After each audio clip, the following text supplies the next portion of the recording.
Hey everyone, welcome back to my YouTube channel, which is Nikki Nogut, and this is me, Nikita Mehra, and today we are going to talk about the most requested topic ever, which is the NIFT counseling processes. So before that, I would like to introduce myself. So I am Nikita Mehra and I am a second year student at NIFT Mumbai, and I am doing BF Tech from there. I am not from BDES department, but yeah, I know a lot of things about BDES. So yeah, let's get into the video. So I was talking about the counseling processes, right? So once your results will be out, you will be allowed to sit in the counseling processes. So what is a counseling process? A counseling process is basically a process जिसके through आप college के अंदर admission लेते हैं, ठीक है। अब ये आता है कुछ राउंड्स में.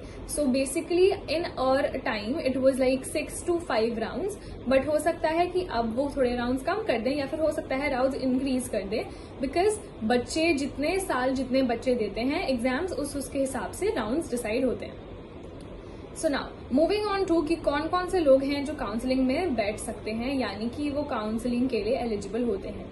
Every student is eligible for giving और for sitting in the counselling rounds जब आपका रैंक आ जाता है. तो अब हम रैंक्स के बारे में बात करते हैं. So ranks are of 2 types. One is common merit rank and another one is category rank.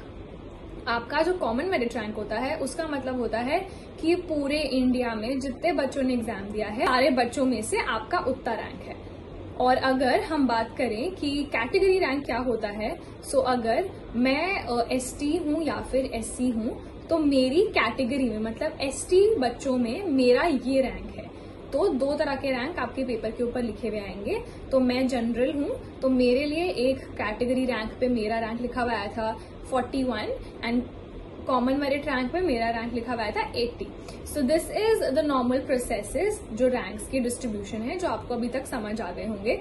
अब ये काम कैसे करते हैं अब इसके बारे में भी हम देखेंगे. तो now we'll see how does it work. तो अगर मैं जनरल हूं तो मेरे को कॉमन मेरिट रैंक पे ही कॉलेज मिलेगा, बट येस अगर मैं एसटी एससी हूं तो मुझे मेरे कैटेगरी रैंक पे कॉलेज मिलेगा.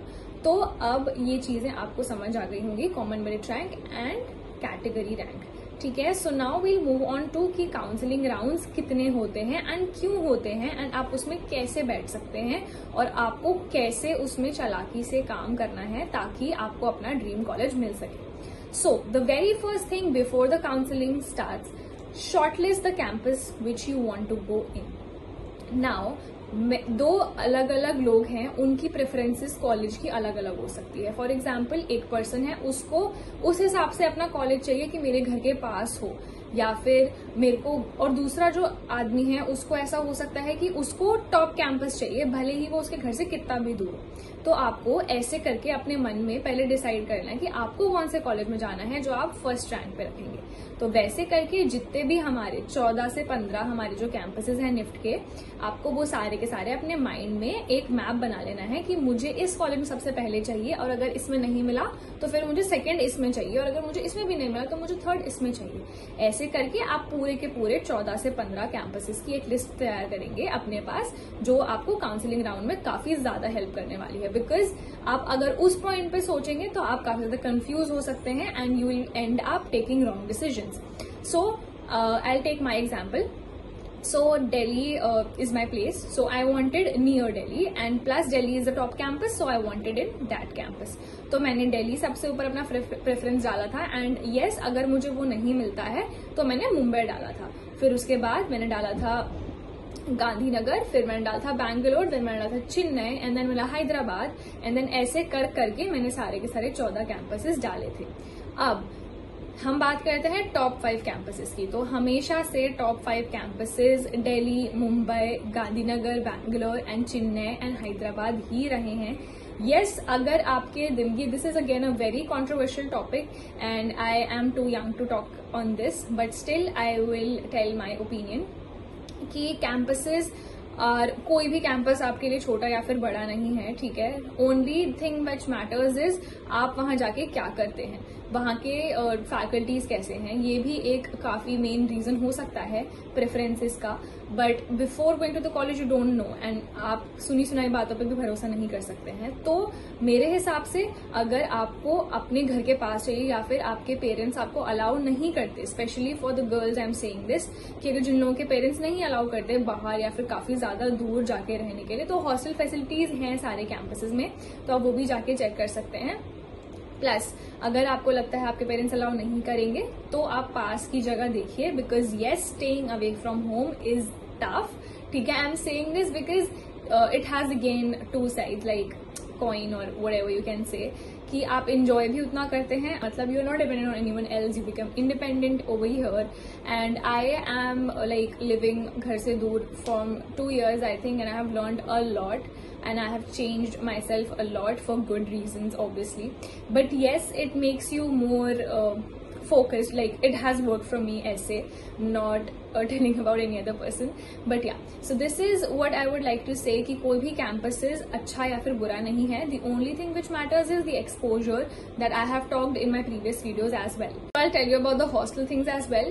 Staying in the hostel can be pretty expensive in Mumbai, and because या मुंबई में तो बाकी फ्लैट्स भी थोड़े कम पड़ते हैं, बिकॉज मैं तो हमेशा से हॉस्टल में ही रहना प्रेफर करूंगी, बाहर तो मेरे से नहीं होगा मैनेज.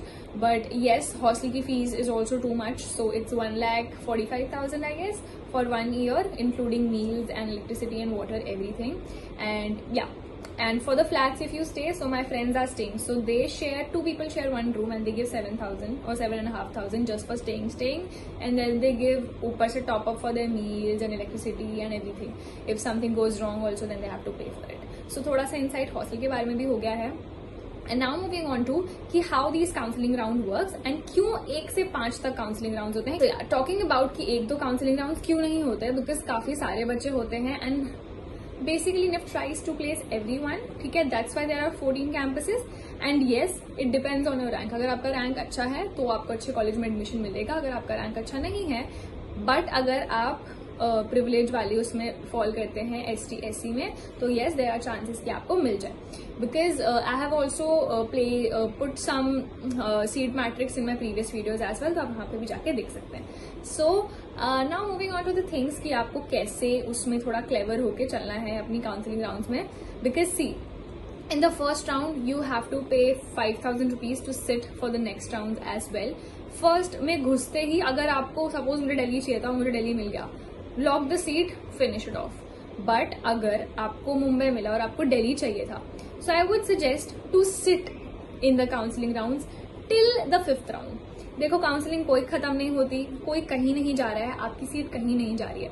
3 ऑप्शंस होते हैं, 3 से 4 ऑप्शंस होते हैं, जिसके बारे में आपको मैं बता देती हूँ.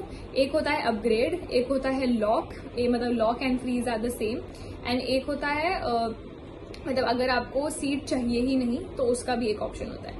सो फ्रीज आप सिर्फ तभी करेंगे जब आप 110% श्योर हैं उस सीट के लिए. अगर आप अपग्रेड प्रेस करते हैं, यानी कि अब आपके आने वाले राउंड्स में आपकी सीट अपग्रेड हो जाएगी. अगर मुझे दिल्ली मिला है और अगर बाय चांस मेरा लक वर्क करता है और अकॉर्डिंग टू द लिस्ट जो मैंने सेट की है मुझे दूसरा कैंपस मिल सकता है. एंड ऐसा बिल्कुल नहीं होगा कि आपको दोनों कैंपस आप एक बारी में रख सकते हैं. नो, अपग्रेड का मतलब है आप पुराना कैंपस छोड़िए एंड देन आपको जो अब कैंपस मिला आप उसको लीजिए. अब अगर आपको वो भी पसंद नहीं आ रहा तो वापस अपग्रेड पे डालो. And this thing, how does upgrade works, जैसे मैंने बताया आप अपने दिमाग में लिस्ट प्रिपेयर करेंगे वो 14-15 कैंपसेस की, वो आपको काउंसलिंग के टाइम पे फिल करनी होती है. उसी के अकॉर्डिंग आपको कैंपसेस मिलते हैं एंड आपके रैंक्स टैली होते हैं एंड देन आपको उसके हिसाब से आपके कॉलेजेस मिलते हैं काउंसलिंग राउंड्स के. Now talking about some documents which are very much required for the entrance and the counseling thing. So 10th mark sheet, 12th mark sheet. 12th के अभी आप एग्जाम्स दे रहे होंगे, रिजल्ट नहीं आया होगा. So कॉलेज में रहने के कॉलेज, सो स्कूल, ऑफिस बोलने वाली थी मैं, ठीक है. तो स्कूल से एक टेंटेटिव आपका सर्टिफिकेट बनता है, नहीं तो आप अपने बोर्ड के एग्जामिनेशन की जो डेट शीट होती है आप उसका भी स्कैन लगाएंगे तो वो भी वर्क करता है. देन आपका, अगर आप ST SC हैं तो आपका कैटेगरी सर्टिफिकेट लगता है. अगर आपका एक मेडिकल शीट होती है, 2-4 एनेक्जर्स होते हैं जो आपकी मेल पे आ जाएंगे, आपको उसको फिल करके अपनी सेल्फ अटेस्टेड, मतलब आप उसका प्रिंट आउट निकालेंगे, आप अपना साइन करेंगे उसके अंदर, फिर आप उसको भेजेंगे। अगर आपको सेल्फ अटेस्ट ऐसे हाथ से नहीं करनी है तो digital sign can also work, इसके ऊपर थोड़ा देख। एंड यस, अगर आप PWD कैटेगरी से बिलोंग करते हैं तो उसका भी एक सर्टिफिकेट आपको लगाना जरूरी है। सो ये सारे डॉक्यूमेंट्स जो हैं मैंने बताया काफी ज्यादा इंपॉर्टेंट है, एंड इसको आपको सेल्फ अटेस्ट मतलब खुद से साइन करके, और शायद किसी पेरेंट की साइन, मतलब दोनों में से किसी एक पेरेंट की साइन भी लगती है, वो भी लगा के अपनी पर्सनल फोटोग्राफ जो रिसेंट हो, बचपन की मत लगाना, स्कूल यूनिफॉर्म की भी मत लगाना, एक अच्छी से जाके खिंचवा लो, क्योंकि वही जिंदगी भर 4 साल तक ID कार्ड में रहेगी। तो बाद में मत बोला मैंने बताया नहीं था, क्योंकि मैंने तो अच्छी फोटो लगाई थी, तो मेरी तो अच्छी फोटो है। जिनकी अच्छी फोटो नहीं लगी है वो बेचारे रोते हैं रोज कि हम ID कार्ड नहीं दिखाएंगे। सो अच्छी फोटो लगाना जो ID कार्ड में रहे, घर पे फोटो शूट करके भी उसमें फिट करके हो जाता है, ठीक है। सो जस्ट डू दैट अगर बाहर जाके नहीं खिंचवानी है तो। So yeah, these are all the documents which are required for the NIFT counseling processes. So yeah, that is it for today's video. Hope you enjoyed it, and it was a short video, I know. If you still didn't got what is the counseling process and how does it work, I'll definitely make another video solving all your doubts. Do not forget to like, share and subscribe, guys. Do subscribe. I am soon gonna give the college tour and the hostel tour as well of NIFT Mumbai, obviously. And yeah, if you also wanted to know how the other department works, so yes, I can definitely go and talk to my friends to give you their department tours as well, so that before entering or before choosing any of the departments, you can see how fashion designing, how textile designing, how knitwear designing, how the other leather designing, accessory designing works. And BF Tech तो हमेशा है, तो मेरे weekly vlogs भी आते रहते हैं, तो उसको भी जाकर देख लेना. So yeah, bye bye and thanks for watching and see you soon.